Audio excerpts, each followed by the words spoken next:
The Federal Reserve prints money, trillions of dollars. They create it out of nothing. Just numbers on a computer screen. No gold backing it, no assets backing it, no one deposited anything. They just create it.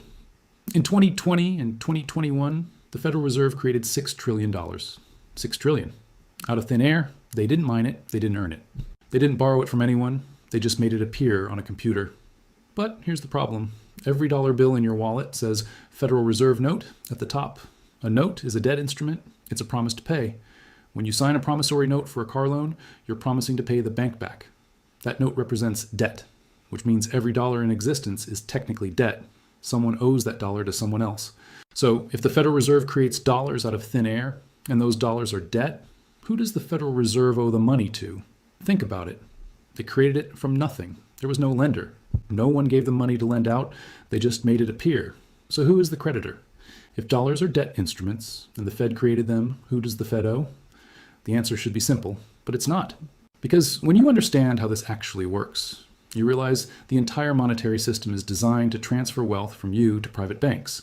The Federal Reserve doesn't owe the money to anyone, but the United States government owes the money to the Federal Reserve, which is owned by private banks, which means your government borrows money that was created from nothing and pays interest on it forever to private banks. And you pay that interest with your taxes. It's the greatest scam in financial history, hidden in plain sight, running for over 100 years. And most people have no idea it exists. This is the story of how money is actually created, who really controls the Federal Reserve, and why the national debt can never, ever be repaid. Because if it was, there would be no money. The system is designed to require permanent debt and permanent interest payments from you to private banks. Before we answer who the Fed owes money to, you need to understand what the Federal Reserve actually is. Because everything you think you know is probably wrong. Most Americans believe the Federal Reserve is part of the government. A government agency like the Treasury Department or the IRS. It's not. The Federal Reserve is a private banking cartel. It was created in 1913 by the Federal Reserve Act. And it was designed by bankers, for bankers, to give them control of the money supply. Here's the structure. The Federal Reserve System consists of 12 regional Federal Reserve banks. New York, Chicago, San Francisco, Philadelphia, Boston, and 7 others. Each of these 12 banks is a private corporation, not government agencies, private corporations. They have shareholders, and those shareholders are private commercial banks. JP Morgan Chase owns shares of the Federal Reserve Bank of New York. So does Citibank, Bank of America, Goldman Sachs, Morgan Stanley. The largest banks in America are literally shareholders in the Federal Reserve. They own it. Now there's also a board of governors in Washington, D.C. 7 governors appointed by the president and confirmed by the Senate. This gives the appearance of government control. But it's an illusion. The Board of Governors sets policy, but the regional Federal Reserve banks, which are private, do the actual work. They create the money, they interact with banks, they hold the assets, and they're owned by private banks. Here's how it works. Every commercial bank that's part of the Federal Reserve System, which includes all the big banks, is required to buy shares in their regional Federal Reserve Bank. So JP Morgan Chase, because it's headquartered in New York, owns shares in the Federal Reserve Bank of New York. Those shares pay a dividend, 6% per year, guaranteed, risk-free. No matter what happens in the economy, member banks get a 6% return on their Federal Reserve shares. That's written into law. The Federal Reserve is legally required to pay private banks 6% annually before any profits go to the Treasury. So the Federal Reserve is a profit-making institution owned by private banks that pays dividends to those banks and has the power to create unlimited money. Let that sink in. A private banking cartel has the power to create money and charges the government interest on it. Now you might ask, why would the government give private banks the power to create money? That's the scam. In 1913, the biggest banks in America, led by J.P. Morgan, the Rockefellers, and the Rothschilds, lobbied Congress to pass the Federal Reserve Act. They sold it as a way to stabilize the economy and prevent bank runs. And there was some truth to that.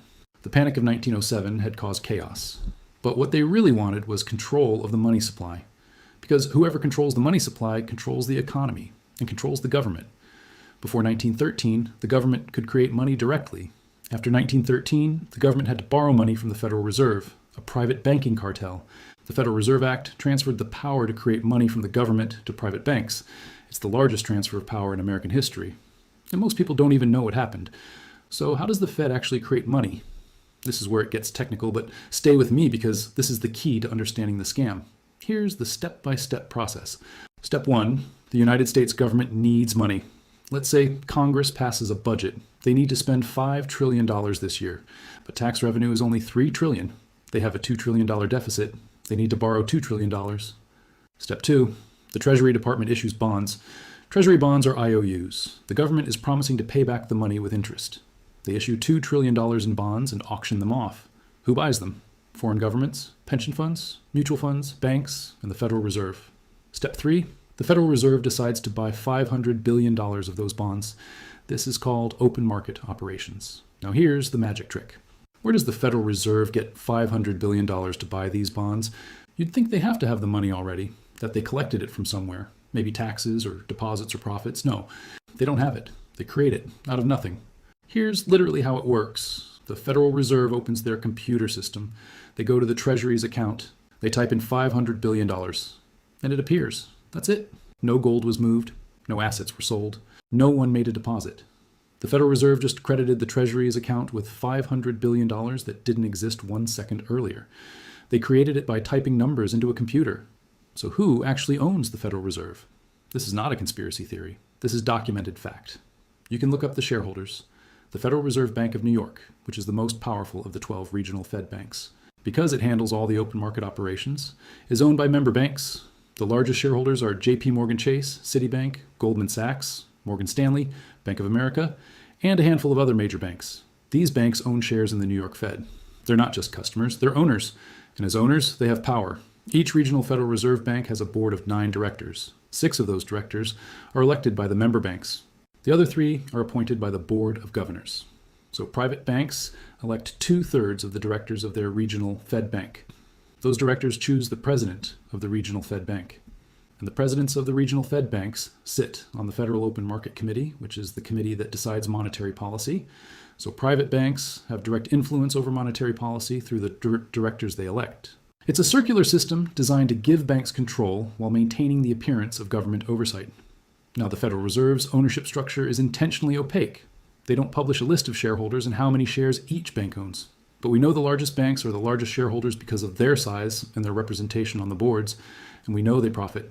The Federal Reserve is required by law to pay member banks a 6% annual dividend on their shares. This was reduced to 6%, or the 10-year Treasury yield, whichever is lower, in 2015, but it's still a guaranteed return. Risk-free, paid before any money goes to the Treasury. In 2023, the Federal Reserve made about $58 billion in profit. They paid member banks roughly $2 billion in dividends. Then they sent the remaining $56 billion to the Treasury. But here's what most people don't understand. That $58 billion in profit came from interest on the bonds the Fed holds. The bonds they bought with money they created from nothing. So the Federal Reserve creates money, uses it to buy government bonds, collects interest on those bonds, pays themselves and their member banks first, and then sends the leftovers to the Treasury. It's a brilliant scam. They profit from creating money that costs them nothing to create.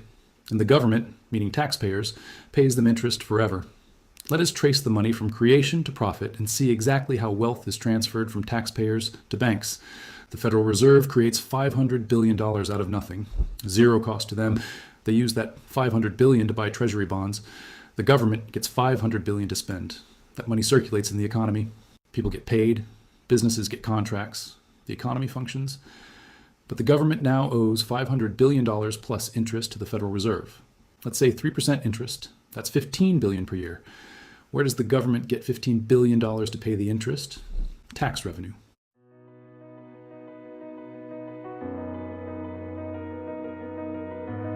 Income tax, payroll tax, corporate tax.